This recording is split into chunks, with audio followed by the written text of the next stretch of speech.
சரி இனிமே லைஃப்ல எல்லாம் நல்லபடியா போவோம்னு சொல்லிட்டு அடுத்த இடத்துல காலை எடுத்து வச்சாச்சுன்னா ஒரேடியா வந்து பாதாள குழியில விழுந்துடுறான். அந்த அளவு போயிட்டு இருக்குன்னு தெரியல.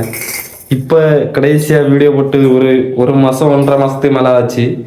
அதுக்கு அப்புறம் வீடியோ வரையில. அதுக்கு என்ன காரணம்னு சொல்லிட்டு கேட்டீங்கன்னா, ரொம்ப அடி, ஃபைனான்ஸ் விஷயத்துலயும் ரொம்ப அடி, எல்லாத்துலயுமே ரொம்ப அடி.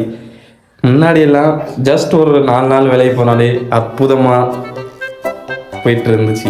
ஆனா இப்போ வாரத்துல 7, என் வாரத்துல 10-12 நாள் வேலைக்கு போனா கூட 1 ரூபாயும் கையில நிக்கிற.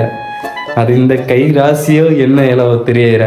எனக்கு ஒத்த இப்படி இருக்குதா இல்ல உங்களுக்கும் இப்படி இருக்குதான்னு சொல்லிட்டு கீழே கமெண்ட்ல சொல்லுங்க. அது வந்து மெயினா சிம்ம ராசிக்கு வந்து அஷ்டம சனி இப்ப நடக்குதுன்னு சொல்லிட்டு நிறைய இதுல எல்லாம் சொல்லிட்டு இருக்காங்க. அது உண்மைதான் போல தோணுது.